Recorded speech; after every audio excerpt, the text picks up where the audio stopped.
Hello दोस्तों, welcome back to our YouTube channel Pathshala का। दोस्तों, जो चैनल है उसके ऊपर 3 सीरीज चल रही है, इंडियन पॉलिटी, फिजिकल ज्योग्राफी और क्लास 11 फिजिक्स। तो इंडियन पॉलिटी की हमारी सीरीज में हमारा संसद का टॉपिक है वो चल रहा है।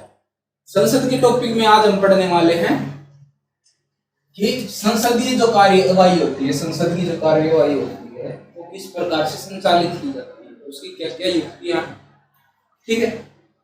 तो इसको क्या बोलेंगे, इंग्लिश में बोलेंगे इसको डिवाइसेस ऑफ पार्लियामेंट्री प्रोसीडिंग, यानी संसदीय कार्यवाही की युक्तियां।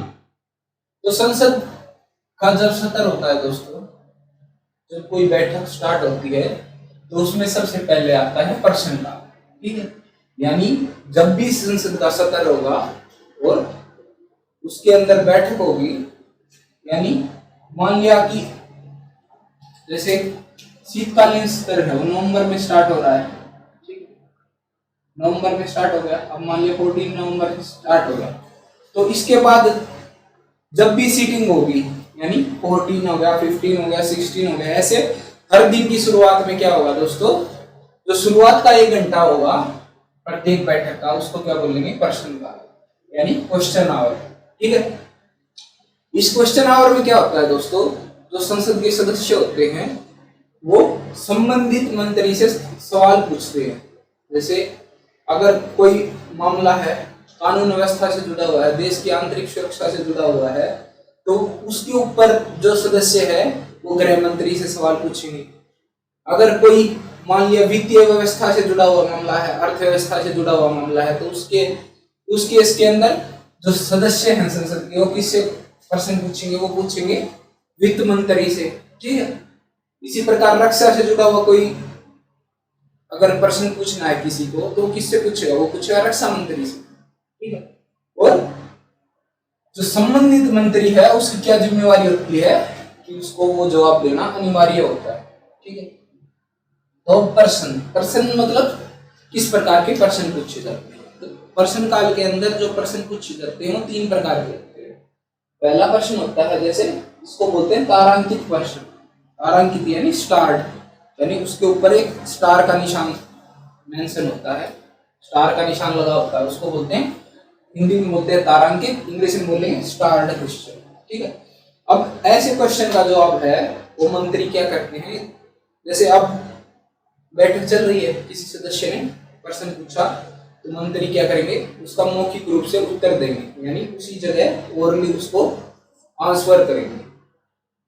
तो मान लिया जब मंत्री जवाब दे रहे हैं, ठीक है, किसी मामले के ऊपर, तो क्रॉस क्वेश्चन यानी सप्लीमेंट्री क्वेश्चन किसी को पूछना है, पूरक क्वेश्चन क्या होते हैं दोस्तों, यानी जवाब दे रहे हैं मंत्री और सदस्य उस बात से संतुष्ट नहीं है, तो वो जो उन्होंने जवाब दिया है उनके ऊपर फिर से प्रश्न पूछ सकते हैं कि ऐसा क्यों हो रहा है। मान लिया मंत्री ने जवाब दिया कि फिलहाल ये सिचुएशन है इस मामले के अंदर, तो सदस्य क्या है वो पूरक क्वेश्चन पूछ सकते हैं कि ऐसी स्थिति क्यों है, या फिर और भी क्वेश्चन जो वो चाहे वो पूरा क्वेश्चन पूछ सकते हैं। दूसरा क्या है दोस्तों, एक चीज और है कि ऐसे जो क्वेश्चन होते हैं वो किस जो ग्रीन कलर के पेजेस होते हैं उनके ऊपर मेंशन किए जाते हैं, ठीक है।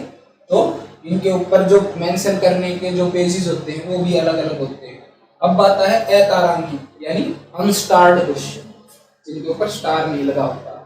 तो ऐसे क्वेश्चन क्या होते हैं दोस्तों, ऐसे क्वेश्चन जब सदस्य क्वेश्चन पूछते हैं जो मंत्री है, संबंधित मंत्री, वो लिखित रूप से उस क्वेश्चन का जवाब देते हैं, ठीक है। यानी ऐसे क्वेश्चनों का जवाब मंत्री है वो लिखित रूप में सदस्य को देते हैं, ठीक है। लेकिन इसमें क्या होता है, इसमें पूरक क्वेश्चन नहीं पूछ सकते आप। पूरक का मतलब अब जो जवाब दे दिया मंत्री ने, आपको वही देखना होगा, उसके ऊपर आप क्रॉस क्वेश्चन नहीं पूछ सकते उनसे कि ऐसा क्यों है, ठीक है। तीसरा आता है दोस्तों अल्प सूचना प्रश्न। अब अल्प सूचना प्रश्न के अंदर क्या होता है दोस्तों, इसके अंदर मौखिक जवाब देते हैं मंत्री, ठीक है, मौखिक जवाब देते हैं, लेकिन क्या होता है उनको 10 दिन का पहले नोटिस देना पड़ता है सदस्य को, जिसको प्रश्न पूछना है उसको नोटिस देना पड़ता है, ताकि मंत्री जवाब के लिए मतलब अपना जवाब तैयार कर सके। मान लिया कोई आंकड़े देने हैं, ठीक है, किसी भी प्रश्न से संबंधित, मान लिया किसी ने आंकड़ा पूछ लिया कि जीडीपी का क्या आंकड़ा है, ग्रोथ रेट है वो क्या है, ठीक है, या फिर आपने जैसे किसी चीज की कोई खरीदारी की है गवर्नमेंट ने, किसी टेंडर से संबंधित कोई जानकारी लेनी है, तो उस मामले में तो क्या होगा कि जो मंत्री है उसको पहले से खुद को भी तैयारी करनी पड़ेगी। तो ऐसे मामलों में क्या होता है दोस्तों, अल्प सूचना नोटिस, यानी 10 दिन पहले नोटिस दिया जाता है प्रश्न पूछने से पहले, ठीक है। अब एक और टाइप आता है इसका, एक टाइप क्या है दोस्तों, और देखो, और इसके अंदर क्या है, सफेद, यानी दूसरे के अंदर कैसे क्वेश्चन, कैसे पेपर का यूज किया जाता है, व्हाइट, और लास्ट वाला है उसके अंदर करते हैं हल्का गुलाबी यानी लाइट पिंक, ठीक है। तो लाइट पिंक पेपर का यूज किया जाता है। एक टाइप और बच गया, एक टाइप उसमें क्या है कि जब कोई सदस्य किसी प्राइवेट मेंबर, यानी प्राइवेट मेंबर कैसे, अब देखो कोई सदस्य है वो किसी दूसरे सदस्य से प्रश्न पूछता है, किस प्रकार, जैसे एक कोई सदस्य है संसद का, वो ऐसे व्यक्ति से प्रश्न पूछेगा जो मंत्री नहीं है, ठीक है। वैसे तो इस प्रश्न काल के अंदर क्या होता है दोस्तों, मंत्री से प्रश्न पूछते हैं सदस्य, लेकिन कोई सदस्य अगर किसी दूसरे सदस्य से प्रश्न पूछना चाहता है तो उसकी व्यवस्था भी प्रश्न काल के अंदर होती है, ठीक है, उसकी व्यवस्था भी प्रश्न काल के अंदर होती है, ठीक है। तो प्राइवेट मेंबर से भी क्वेश्चन पूछ सकते हैं, लेकिन क्वेश्चन उन्हीं मुद्दों के ऊपर पूछ सकते हैं जिनके लिए वो रिस्पॉन्सिबल है, ठीक है, जिन मुद्दों के लिए वो रिस्पॉन्सिबल है उन्हीं के लिए आप क्वेश्चन उनसे पूछ सकते हैं। अब दूसरा आता है दोस्तों, दूसरी युक्ति क्या है, वो है zero hour, zero hour, zero यानी शून्य काल, ठीक है, शून्य काल। अब शून्य काल क्या है दोस्तों, शून्य काल में भी प्रश्न पूछ सकते हैं, ठीक, शून्य काल में प्रश्न पूछ सकते हैं। शून्य काल क्या होता है दोस्तों कि लंच के बाद जब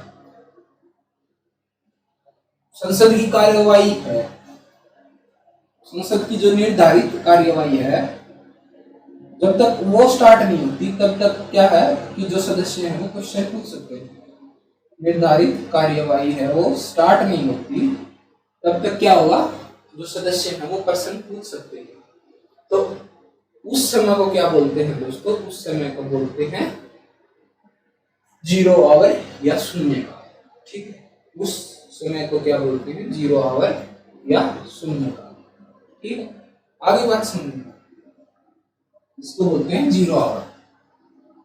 अब बात आती है जी संसद के अंदर प्रस्तावों की, जैसे संसद के अंदर कोई प्रस्ताव है या मोशन है उसको कैसे लेके आते हैं, ये तो आगे क्वेश्चन पूछने से संबंधित जो युक्ति आती है। अब जैसे मोशन यानी संसद के अंदर प्रस्ताव, कोई भी प्रस्ताव है वो कैसे लाया जाता है, ठीक है। देखो प्रस्ताव क्या होता है दोस्तों, प्रस्ताव होता है कोई सुझाव, ठीक है, कोई सुझाव या कोई, मान लिया कोई सुझाव है किसी भी व्यक्ति का या किसी भी मेंबर का या किसी भी मंत्री का, ठीक है, तो वो क्या करेंगे, संसद के सामने उसको प्रस्तुत कर देंगे, ठीक है, उसको प्रस्तुत कर देंगे। तो अब क्या है कि संसद के जो सदस्य हैं उनकी संख्या ज्यादा होती है तो उनके ऊपर डिस्कशन किया जाता है, ठीक है। ऐसा तो है नहीं कि सभी सदस्यों के पास इंडिविजुअली पूछा जाए सुझाव के लिए, तो क्या है कि कलेक्टिवली सबकी एक मतलब सुझाव लिए जाते हैं या उसके ऊपर बहस होती है एक निश्चित समय के लिए, फिर उसके बाद क्या है कि वोटिंग के जरिए उसको पास कर देते हैं। वोटिंग के जरिए उस प्रस्ताव को अगर पास कर दिया जाता है ना, तो ये मान लिया जाता है कि जो संसद के जो सारे सदस्य हैं वो इस प्रस्ताव के पक्ष में, ठीक, यानी संसद के जो सभी सदस्य हैं वो इस प्रस्ताव के पक्ष में, ठीक है। अब ऐसा है कि जरूरी नहीं है कि प्रस्ताव पास ही हो, वो क्या है उसके जो संसद के सदस्य हैं उसमें संशोधन भी कर सकते हैं, संशोधन कर सकते हैं। संशोधन कैसे, संशोधन का मतलब होता है दोस्तों, यानी आपने कोई प्रस्ताव प्रस्तुत किया, ठीक है, किसी मेंबर के पास उससे अच्छा कोई सुझाव है, ठीक है, तो वो क्या करेगा, उस सुझाव को इसके अंदर ऐड कर देंगे, उसको बोलते हैं संशोधन यानी अमेंडमेंट, ठीक है। तो संशोधन भी कर सकते हैं, या फिर हो सकता है कि प्रस्ताव को पास ही नहीं किया जाए, ठीक है, ऐसा भी हो सकता है कि प्रस्ताव पास ही नहीं। तो अब प्रस्ताव कितने प्रकार के होते हैं दोस्तों? प्रस्ताव होते हैं 2 प्रकार के, ठीक है। प्रस्ताव कौन कौन से? सरकारी प्रस्ताव, ठीक है, सरकारी या सरकारी प्रस्ताव, गवर्नमेंट मोशन बोल दीजिए आप, ठीक है, और गवर्नमेंट मोशन। अब ये कौन से होते हैं? ये प्रस्ताव होते हैं जो सरकार द्वारा प्रस्तुत किए जाते हैं, ठीक है, यानी कोई मंत्री होगा सरकार का, कोई मंत्री इसको प्रस्तुत करता है, ठीक है, कोई मंत्री प्रस्तुत करता है इसको बोलते हैं गवर्नमेंट मोशन। अब फिर आता है गैर सरकारी प्रस्ताव। गैर सरकारी प्रस्ताव 2 तरह के प्रस्ताव होते हैं दोस्तों, गैर सरकारी और सरकारी। अब गैर सरकारी में क्या होता है दोस्तों? इसको कोई संसद का सदस्य प्रस्तुत करे, ठीक है, कोई संसद का कोई सदस्य प्रस्तुत करे।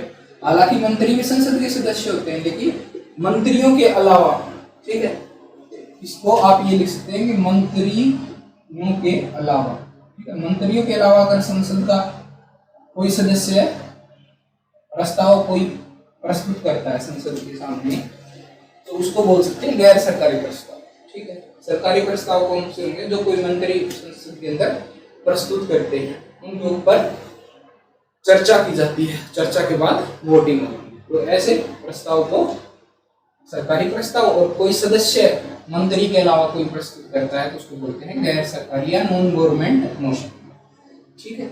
आगे बात समझिए। अब बात करते हैं जी, प्रस्ताव कितने प्रकार के होते हैं? प्रस्ताव मूलतः 3 प्रकार के माने जाते हैं, ठीक है, वैसे तो बहुत प्रकार के। पहला क्या है? सब्सटेंसिव मोशन, ठीक है, यानी सब्सटेंसिव मोशन यानी मूल प्रस्ताव। मूल प्रस्ताव कौन से होते हैं दोस्तों? वो प्रस्ताव जो स्वतंत्र होते हैं, स्वतंत्र प्रस्ताव, ठीक है, स्वतंत्र प्रस्ताव। स्वतंत्र प्रस्ताव मतलब ऐसे प्रस्ताव जो किसी दूसरे प्रस्ताव पर निर्भर नहीं करते, ठीक है। मान लिया कि कोई नया प्रस्ताव लेके आना है, ठीक है, नई शिक्षा नीति बनानी है या नया कानून लेके आना है कोई, ठीक है, तो उसके लिए नया प्रस्ताव आएगा, वो किसी पुराने प्रस्ताव के अंदर न तो उसका कोई मूल होगा, ठीक है, यानी कि पुराने प्रस्ताव से न तो उसको लिया गया होगा, ना ही वो किसी दूसरे प्रस्ताव से संबंधित होगा, तो उसको क्या बोलते हैं? सब्सटेंसिव मोशन यानी मूल प्रस्ताव, ठीक है, स्वतंत्र रूप से उसको लाया जाता है, ठीक है। इसको लिख सकते हैं दूसरे प्रस्ताव पर निर्भर नहीं होता, दूसरे प्रस्ताव पर निर्भर नहीं, ठीक, निर्भर नहीं होता। अब मान लिया संसद के अंदर अविश्वास प्रस्ताव लाना है, तो वो किसी दूसरे प्रस्ताव पर तो निर्भर नहीं करता। क्यों? क्योंकि अविश्वास प्रस्ताव में क्या देखा जाता है कि संसद में जो सरकार है उसके पास बहुमत है या नहीं है, तो वो किसी दूसरी चीज पर तो निर्भर नहीं करता, ठीक। अब दूसरा है दोस्तों सब्स्टिट्यूटिव मोशन यानी इसको बोलते हैं हिंदी में स्थानापन्न। सब्स्टिट्यूट मोशन का क्या मतलब है दोस्तों? ऐसा प्रस्ताव जो किसी दूसरे प्रस्ताव को संसद से हटाने के लिए प्रस्तुत किया जाता है। मान लिया कोई प्रस्ताव पेश करा, ठीक है, उस प्रस्ताव को हटाना है, तो ये सब्स्टिट्यूट मोशन प्रस्ताव है, ये स्थानापन्न प्रस्ताव है, ये संसद के अंदर प्रस्तुत किया जाएगा, और जो पहले वाला प्रस्ताव है यह पूर्व प्रस्ताव का स्थान ले लेगा, ठीक है, पूर्व प्रस्ताव का स्थान ले लेगा। जो पहले का प्रस्ताव है उसका स्थान ले लेता है, और जो पहले वाला प्रस्ताव है, मूल प्रस्ताव है, वो क्या होगा, स्थगित हो जाएगा। मूल प्रस्ताव है वो स्थगित हो जाएगा। मूल प्रस्ताव है स्थगित हो जाएगा। जो पहले वाला प्रस्ताव, मान लिया कि सरकार किसी मामले के ऊपर मूल प्रस्ताव लेके आती है, ठीक है, लेकिन कोई मेंबर स्थानापन्न प्रस्ताव लेके आ जाता है और वो पास हो जाता है, तो जो मूल प्रस्ताव है उसकी जगह कौन सा प्रस्ताव ले लेगा, स्थानापन्न यानी सब्स्टिट्यूट मोशन है, वो उसकी जगह ले लेगा। तीसरा प्रस्ताव कौन सा आता है दोस्तों, सब्सिडरी। Subsidiary motion. सब्सिडरी क्या होती है दोस्तों, सब्सिडरी का मतलब होता है सहायक प्रस्ताव, ठीक, सहायक प्रस्ताव। तो ऐसे प्रस्ताव कौन से होते हैं दोस्तों, जो मूल प्रस्ताव है उसके अंदर कुछ बदलाव करना है, ठीक है, या फिर उसको कुछ उसके अंदर कुछ और ऐड करना है या कुछ हटाना है, तो उसको क्या बोलते हैं, सहायक प्रस्ताव। या फिर किसी प्रस्ताव, कोई प्रस्ताव मूल प्रस्ताव, ठीक है, उसको किसी प्रकार से सहायता देनी है, ठीक है, या फिर आगे की कार्यवाही निश्चित करनी उसकी। मान लिया जैसे ये कोई मूल प्रस्ताव पेश कर दिया, तो उसमें क्या करते हैं, सब्सिडरी मोशन और इंट्रोड्यूस करते हैं, यानी प्रस्तुत कर देते हैं कि उसको किसी समिति के पास भेजना है, यानी संसद, जैसे समितियां कई प्रकार की होती है ना, संसद की समिति, कैबिनेट समिति, तो किसके पास भेजना है, ये सारी चीजें जो आगे की कार्यवाही है वो कौन निश्चित करता है दोस्तों, आगे की कार्यवाही किससे निश्चित की जाती है, वो की जाती है सब्सिडरी मोशन से। आगे की कार्यवाही निश्चित की जाती है, ठीक है। आगे बात समझिए, आगे की कार्यवाही निश्चित की जाती है कि जो मूल प्रस्ताव है उसके साथ आगे क्या करना है, वो किससे तय होता है, वो होता है सब्सिडरी मोशन से, ठीक है। आगे बात समझिए, सब्सिडरी मोशन से क्या तय किया जाता है कि जो मूल प्रस्ताव है उसके साथ आगे की क्या कार्रवाई होगी, ठीक है। अब जो सब्सिडरी मोशन है इसके 3 प्रकार और होते हैं, ठीक है, इसके 3 टाइप होते हैं, इसकी 3 श्रेणियां होती हैं। वो कौन कौन सी होती है दोस्तों, पहला होता है एंसिलरी मोशन, ठीक है, जो आगे की कार्यवाही है। देखो अब आगे की कार्यवाही के 3 मोशन और आ जाते हैं, यानी 3 प्रस्ताव और आ जाते हैं, ठीक है। उसके अंदर आता है सबसे पहले एंसिलरी मोशन,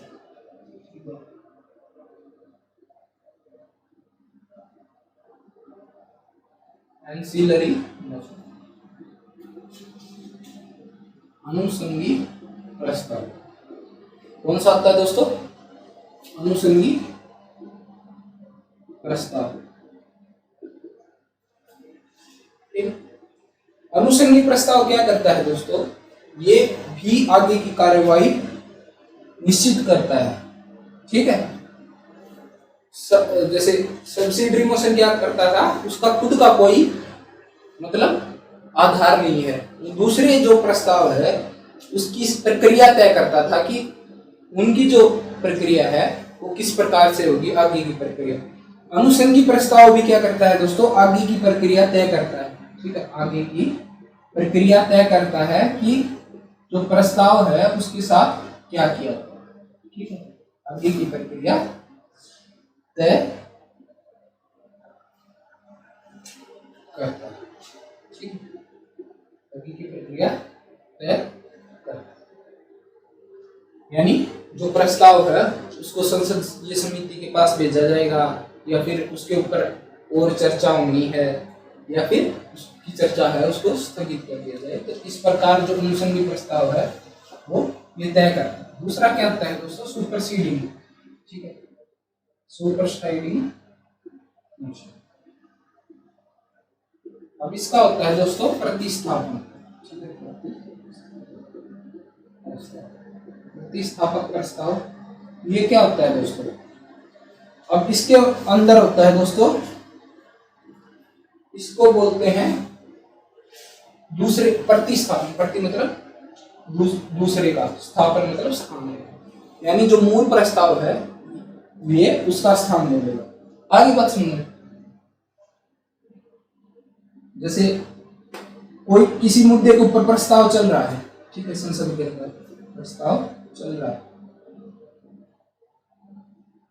तो ये प्रस्ताव अगर पेश कर दिया, ठीक है, इसके ऊपर चर्चा होगी, अगर ये पास हो गया तो जो संसद में जो प्रस्ताव चल रहा है उसको वहीं पर रोक दिया जाएगा, उसके स्थान पर दूसरे जो प्रस्ताव हैं उनको चला दिया जाएगा, ठीक, यानी जो प्रस्ताव पहले चल रहा है उसके ऊपर सुपरसीड कर देगा ये, यानी प्रतिस्थापन, उसको हटा देगा, ठीक है। आगे बात समझ में, उसको हटा देगा, उस कार्य संसद की कार्यवाही से उसको हटा दिया जाएगा। तीसरा क्या है दोस्तों, अमेंडमेंट मोशन। अमेंडमेंट यानी संशोधन प्रस्ताव, अमेंडमेंट मोशन। अमेंडमेंट मोशन क्या होता है दोस्तों, संशोधन प्रस्ताव। संशोधन प्रस्ताव के अंदर क्या आता है, संशोधन प्रस्ताव में क्या होता है, मान लिया कोई मूल प्रस्ताव है, उसमें कुछ ना कुछ बदलाव करने हैं, बदलाव करने के लिए क्या कर लेंगे दोस्तों, ये प्रस्ताव लेके आ जाएगा संशोधन प्रस्ताव या अमेंडमेंट मोशन। तो जो मूल प्रस्ताव है, अगर संशोधन प्रस्ताव पास हो जाता है तो मूल प्रस्ताव है उसके अंदर संशोधन कर दिया जाएगा, ठीक है, यानी उसके अंदर बदलाव कर दिए जाएंगे। आगे बात सुनिए, ये है जो सुपरसीड सॉरी जो अपना सब्सिडरी मोशन है, यानी सहायक प्रस्ताव है, उसके 3 तरह। आगे बात सुनिए, सहायक प्रस्ताव में क्या था दोस्तों, सहायक प्रस्ताव का खुद का कोई अर्थ नहीं होता, ठीक है, उसको जैसे कोई मूल प्रस्ताव चल रहा है उससे जुड़ा हुआ कोई, उसको सहायता देने के लिए कोई ना कोई प्रस्ताव पेश किया जाता है, उसको बोलते हैं सहायक प्रस्ताव यानी सब्सिडरी मोशन। अब अन्य प्रस्ताव भी होते हैं दोस्तों, अन्य प्रस्ताव 7-8 तरह के अन्य प्रस्ताव भी होते हैं। उनमें सबसे पहला प्रस्ताव आप देखिए, अविश्वास प्रस्ताव। अविश्वास प्रस्ताव का मतलब क्या होता है, यानी no confidence motion. No confidence motion, no confidence motion क्या होता है दोस्तों, जो आर्टिकल 75 है यानी अनुच्छेद 75 क्या बोलता है दोस्तों, अनुच्छेद 75 बोलता है कि जो मंत्रिमंडल है वो संयुक्त रूप से संसद के प्रति उत्तरदायी होगा, यानी लोकसभा के प्रति उत्तरदायी होता है। यदि संसद के अंदर जो सरकार है उसका बहुमत नहीं है तो क्या होगा, बहुमत नहीं है तो सरकार गिर जाएगी, ठीक है। तो ऐसे केस में क्या होगा, जो मंत्री है, मंत्रिमंडल है, उनको अपनी जो पद है वो छोड़ना पड़ेगा। तो ऐसे प्रस्ताव को संसद में प्रस्तुत करने से पहले 50 सदस्यों के हस्ताक्षर इस प्रस्ताव पर होना जरूरी है, ठीक, 50 सदस्यों के हस्ताक्षर होना जरूरी है। और फिर इसके ऊपर क्या होगा दोस्तों, चर्चा होगी। चर्चा में जो भी प्रश्न पूछे जाएंगे उसका आमतौर पर कौन जवाब देता है दोस्तों, आमतौर पर जवाब देते हैं प्रधानमंत्री, ठीक है। अब चर्चा के बाद क्या होगा, अगर ये पास हो जाता है ना, ठीक है, अगर पास हो जाता है तो क्या होगा, मंत्रिमंडल को इस्तीफा देना पड़ेगा। अगर पास हो जाता है तो मंत्रिमंडल को इस्तीफा देना पड़ेगा। क्यों? क्योंकि ये माना जाता है कि सरकार के पास संख्या बल नहीं है, ठीक है, संख्या बल मतलब सरकार के पास बहुमत नहीं है। आगे बात सुनिए, ये हो गया अविश्वास। अविश्वास प्रस्ताव के बाद आता है दोस्तों निंदा प्रस्ताव, ठीक, निंदा प्रस्ताव। अब निंदा प्रस्ताव क्या होता है दोस्तों, निंदा प्रस्ताव होता है कि देखो, अविश्वास प्रस्ताव लाने के लिए एक बात और है कि अविश्वास प्रस्ताव लाने के लिए कोई कारण स्पष्ट नहीं कर सकते आप। जैसे निंदा प्रस्ताव की बात करें, जैसे निंदा प्रस्ताव है दोस्तों, निंदा प्रस्ताव यानी सेंसर मोशन अगर लेके आते हैं कोई सदस्य है या फिर कोई एक से ज्यादा सदस्य है, ठीक है, यानी सेंसर मोशन या निंदा प्रस्ताव लेके आते हैं। तो निंदा प्रस्ताव लेके आ गया मान लिया सदस्य, तो इसमें क्या होगा, एक मंत्री या मंत्री परिषद है, ठीक है, या मंत्रिमंडल है, उसके जो फैसले हैं ये फैसलों की निंदा की जाती है, फैसलों की निंदा की जाती है, ये निंदा की जाती है। आगे बात समझो, ये जो फैसले सरकार लेती है या मंत्रिमंडल लेता है उसकी निंदा करते हैं इसके लिए। दूसरा क्या होता है दोस्तों, इसके लिए एक स्पष्ट मुद्दे के ऊपर, ठीक है, स्पष्ट मुद्दे के ऊपर निंदा की जाती है, मुद्दे पर निंदा की जाती है। यानी इस प्रस्ताव को अगर लाना है संसद में तो कारण बताना होगा कि किस मुद्दे के ऊपर आप निंदा प्रस्ताव लेके आ रहे हैं, सरकार का ऐसा कौन सा फैसला है जिसकी आप निंदा करना चाहते हैं, ठीक है। दूसरा क्या है, अगर ये पास हो जाए तो क्या होता है कि सरकार का मतलब सरकार इसकी मतलब क्या समझा जाता है, आप इसको बेइज्जती बोल सकते हैं, सरकार की इंसल्ट बोल सकते हैं, या फिर आप ऐसे बोल सकते हैं कि सरकार की नाकामी हो सकती है, इसको सरकार की नाकामी बोल सकते हैं, ठीक है। तो निंदा ये हो गया निंदा प्रस्ताव। अब बात आती है जी प्रिविलेज मोशन यानी विशेषाधिकार प्रस्ताव। विशेषाधिकार प्रस्ताव क्या है दोस्तों, विशेषाधिकार यानी प्रिविलेज मोशन, विशेषाधिकार प्रस्ताव। ये क्या होता है, ये होता है दोस्तों किसी मेंबर या मेंबर्स, ठीक है, प्रिविलेज मोशन यानी एक सदस्य या एक से ज्यादा सदस्य, ठीक है, क्या करेंगे, किसी मंत्री के प्रति ये प्रस्ताव लेके आते हैं कि कोई मंत्री है, उन्होंने गलत जानकारी दी है, ठीक है, गलत जानकारी दी है, या जो संसद के सदस्य हैं उनके कुछ अधिकार होते हैं, उन अधिकारों का सदस्य के अधिकार का हनन किया है, ठीक है, सदस्य के अधिकार का हनन किया है, तो जो सदस्य है वो क्या कर सकता है, प्रिविलेज मोशन यानी विशेषाधिकार प्रस्ताव संसद के अंदर लेके आ सकते, ठीक है। आगे बात सुनिए, अब बात आती है, तीन हो गए ना, censure motion, privilege, no confidence motion, ठीक। अब बात आती है जी क्लोजर मोशन, क्लोजर या और कट मोशन, क्लोजर और कट मोशन, ठीक है। क्लोजर और कट मोशन का क्या मतलब है दोस्तों, क्लोजर और कट मोशन का मतलब है कि मान लिया किसी मामले के ऊपर, ठीक है, किसी प्रस्ताव के ऊपर चर्चा हो रही है और किसी सदस्य को लगता है चर्चा चल रही है, ठीक है, किसी सदस्य को यह लगता है कि इस प्रस्ताव के ऊपर चर्चा है वो लगभग मतलब इस प्रस्ताव के ऊपर जितनी चर्चा होनी चाहिए वो हो चुकी है, अब है तो संसद का समय व्यर्थ हो रहा है, तो वो क्या कर सकता है, क्लोजर मोशन लेके आ सकता है। अगर वो पास हो जाता है तो जो प्रस्ताव है जिस पर चर्चा चल रही है उस चर्चा को रोक दिया। अब पहला, इसके अंदर चार तरह के क्लोजर होते हैं या कट होते हैं।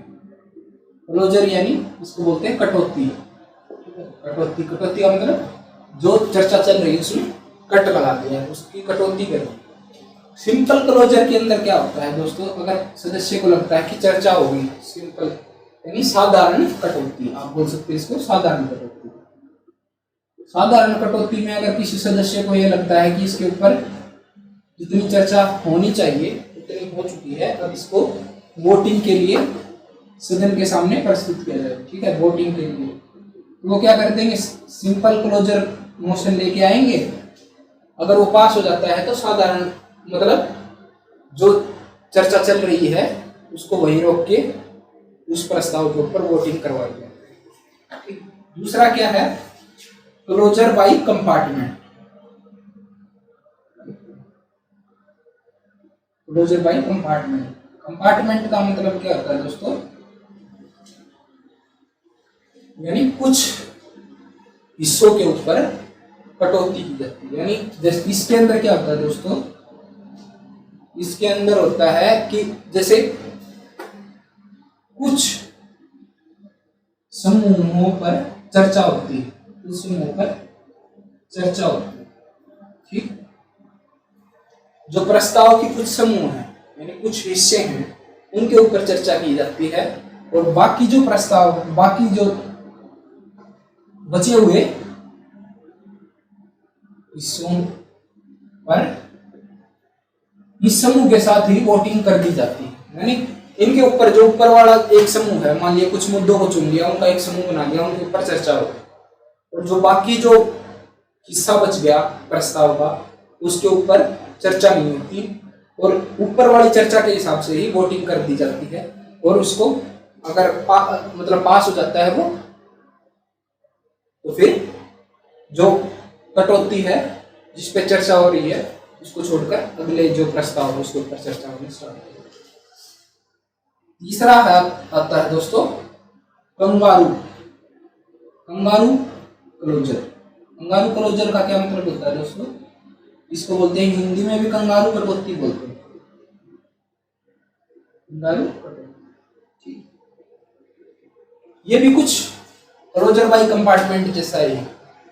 इसके अंदर क्या है दोस्तों? इसके अंदर ये है कि मान लिया कुछ हिस्सों को पढ़ दिया जाता है और बाकी जो हिस्सा बचा है उसके ऊपर कोई ध्यान नहीं दिया, ठीक, उसको स्वतः ही पास मान लिया जाता है, ठीक है। यानी कुछ हिस्सों पर चर्चा होती है और बाकी जो हिस्से हैं उनको स्वतः ही पास मान लिया जाता है, ठीक है। अगर ये जो ऊपर वाले हिस्से पर जो चर्चा हुई है उसी के हिसाब से अगर मान लिया कुछ हिस्सों पर चर्चा हुई, उसके बाद क्या करेंगे, इनके ऊपर चर्चा नहीं होगी और इनको स्वतः ही क्या कर दिया जाएगा, पास मान लिया जाए, ठीक है। फोर्थ के अंदर आता है दोस्तों गिलोटीन। गिलोटीन कटौती में क्या होता है दोस्तों? ये शायद आपको दिखाई नहीं दे रहा है, ऊपर लिख देता हूं।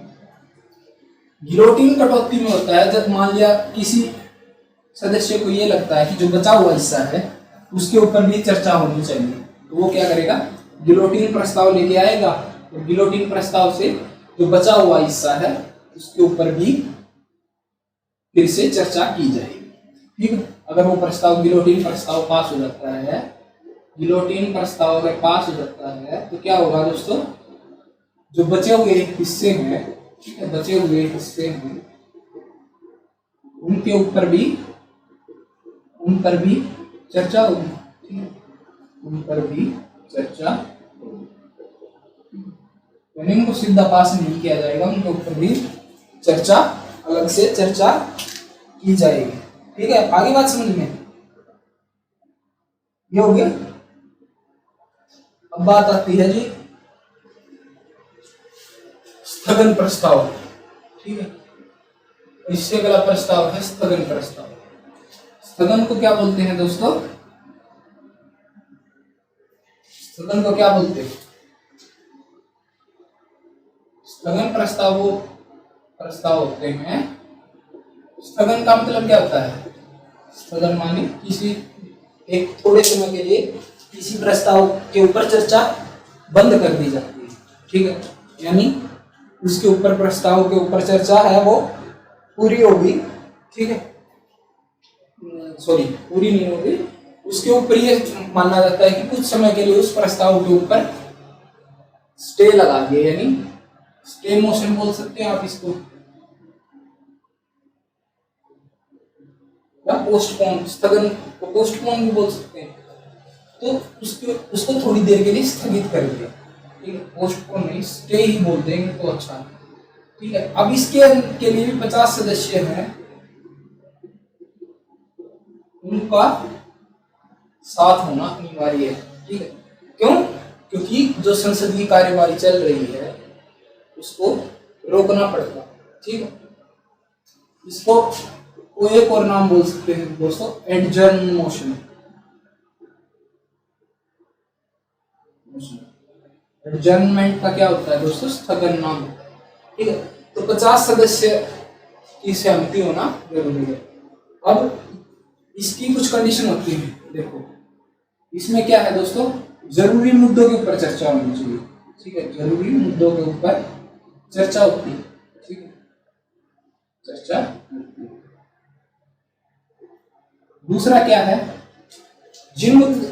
किसी एक मुद्दे पर ही चर्चा होती है, किसी एक मुद्दे पर चर्चा होती है, ठीक है, एक मुद्दे पर चर्चा होती है, ठीक है। अगर ये माना जाता है, जैसे क्यों लेके आते हैं, अभी ये किसी को ये लग रहा है कि हाल में जो कोई घटना हुई है, मान लिया कोई भी घटना हुई है, वो देश के लिए उस पर चर्चा करना जरूरी है। मान लिया कि वो देश हित की कोई ऐसी घटना है जिसके ऊपर चर्चा करना जरूरी है, तो ये मोशन लेके आ जाता है। तो जरूरी मुद्दों के ऊपर चर्चा होती है, किसी एक मुद्दे के ऊपर, जो मुद्दा है वो क्या होना चाहिए दोस्तों, पुराना कोई मुद्दे के ऊपर चर्चा नहीं होनी चाहिए, हाल ही की घटना पर चर्चा होती है, ठीक है, यानी जो करंट इंसिडेंट है उसी के ऊपर चर्चा होती है। पुराने किसी मुद्दे के ऊपर आप चर्चा करने के लिए इस बिल को लेके इस मोशन को लेके आएंगे तो वो वैलिड नहीं है। फोर्थ नंबर क्या है दोस्तों, फोर्थ नंबर में क्या होगा, किसी एक स्पेसिफिक इंसिडेंट, मान लिया, अब देखो जैसे कोई ब्रूटल मर्डर है, ठीक, यानी जघन्य अपराध है जो पूरे समाज के ऊपर उसका प्रभाव पड़ रहा है, यानी 2012 में देखेंगे जैसे निर्भया दुष्कर्म कांड था, ठीक, निर्भया रेप केस, तो वो एक ऐसा केस था जिसने पूरे समाज के ऊपर प्रभाव डाला। तो ऐसा अगर कोई मुद्दा है, स्पेसिफिक इंसिडेंट है, उसके ऊपर चर्चा हो सकती है, यानी ठीक है, या फिर ये तो स्पेसिफिक इंसिडेंट हो गया, या फिर आप देखें जैसे उरी अटैक हुआ था, तो ये देश की सुरक्षा से जुड़ा हुआ मामला है, स्पेसिफिक इंसिडेंट। लेकिन आप जनरल बात करेंगे, मान लिया आप देश की सुरक्षा से जुड़ा हुआ कोई मामला है, मतलब साधारण मामला है, तो उसके ऊपर आप चर्चा चाहेंगे तो वो संभव नहीं है। क्यों? क्योंकि वो दैनिक दिनचर्या का हिस्सा है, वो तो चलते रहता है। लेकिन अगर आप किसी स्पेसिफिक इंसिडेंट पे चर्चा करना चाहते हैं तो वो इस मोशन से संभव है, साधारण मामले के ऊपर नहीं है, ठीक है। तो क्या होगा, जरूरी मुद्दों पर चर्चा होती है, किसी एक मुद्दे पर ही चर्चा होती है, हाल की घटना पर चर्चा होती है, ठीक है, और स्पेसिफिक इंसिडेंट होना चाहिए। पांचवा क्या है कि जो मुद्दा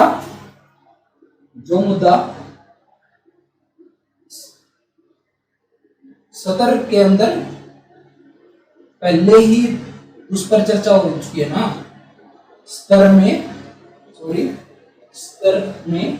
पहले ही चर्चा हो चुकी है, उसके ऊपर आप पहले ही चर्चा हो चुकी है, उसके ऊपर आप स्टे मोशन नहीं लेके आ सकते, चर्चा हो चुकी है, ठीक है, चर्चा हो चुकी है तो आप उसके ऊपर स्टे मोशन नहीं लेके आ सकते। यानी कोई ऐसा मामला है, मान लिया उसके ऊपर सत्र में पहले ही चर्चा हो चुकी है, तो उसके ऊपर आप स्टे मोशन लेके नहीं आ सकते, ठीक है। आगे का सीन ये हो गया स्थगन प्रस्ताव, यानी एडजर्नमेंट या स्टे मोशन। अब दो प्रस्ताव और करेंगे आज, बाकी है वो कल करेंगे, ठीक है, अगली क्लास में। मतलब पहला क्या है, जो उसमें दो बचते हैं उनमें पहला के कौन सा है, वो कॉलिंग अटेंशन मोशन, यानी ध्यानाकर्षण प्रस्ताव, ठीक है, ध्यानाकर्षण प्रस्ताव, calling attention motion, calling attention motion. इसके अंदर क्या होता है दोस्तों, कोई ऐसा मुद्दा है जिसके ऊपर सरकार का ध्यान नहीं है, तो कोई सदस्य या कोई बहुत सारे सदस्य मिलकर क्या करेंगे, उसके ऊपर ध्यानाकर्षण यानी कॉलिंग अटेंशन मोशन लेके आते हैं। जो संबंधित मंत्री है उसका इस मुद्दे के प्रति, संबंधित मंत्री को मुद्दे के प्रति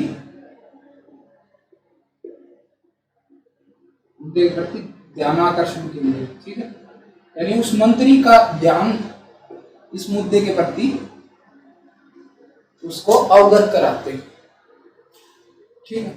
मान लिया कोई ऐसा प्रस्ताव है जो वित्त मंत्रालय से जुड़ा हुआ है, तो कोई भी सदस्य या बहुत सारे सदस्य मिलकर ध्यानाकर्षण प्रस्ताव लेके आएंगे और वित्त मंत्री को बताएंगे कि जैसे अब फिलहाल की बात देखो तो आप जैसे जरूरी चीजें उनके ऊपर भी जीएसटी का मुद्दा आया था, जैसे आटे के ऊपर जीएसटी लगा दी, तो मान लिया सदस्य को ये ठीक नहीं लगता कि इसके ऊपर जीएसटी होना चाहिए, तो क्या करेंगे, ध्यानाकर्षण प्रस्ताव लेके आएंगे कि मंत्री जी ध्यान नहीं दे रहे, आप इस मुद्दे के ऊपर ध्यान दीजिए कि जीएसटी नहीं होना चाहिए इसके। तो किस मंत्रालय से संबंधित जुड़ा हुआ है, वो वित्त मंत्रालय से जुड़ा हुआ, तो वित्त मंत्री को वो इस मुद्दे के ऊपर उनका ध्यान दिलाएंगे, यानी ध्यानाकर्षण करेंगे, ठीक है। तो इसको बोलते हैं ध्यानाकर्षण प्रस्ताव। तो इसके ऊपर क्या होता है दोस्तों, इसके ऊपर वोटिंग नहीं होती, ठीक है, इसके ऊपर वोटिंग नहीं होती इसके ऊपर, इसको सिर्फ ध्यान में लाया जाता है, मंत्री के संबंधित मंत्री के ध्यान में लाया जाता है, ठीक है। एक लास्ट और बचता है, उसको और पढ़ लेते हैं आज के लिए लास्ट, वैसे खत्म नहीं हुए हैं प्रस्ताव और भी हैं, लेकिन आज के जो लास्ट है वो पढ़ लेते हैं।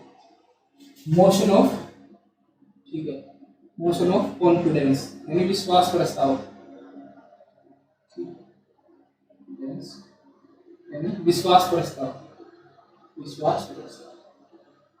विश्वास प्रस्ताव के अंदर क्या होता है दोस्तों, अगर सरकार, किसी को ये लगता है कि सरकार के पास बहुमत नहीं है, तो सरकार को सदन के अंदर अपना बहुमत साबित करना है, तो सरकार क्या लेके आएगी, विश्वास प्रस्ताव लेके आएगी, उसके ऊपर चर्चा होगी और फिर वोटिंग होगी।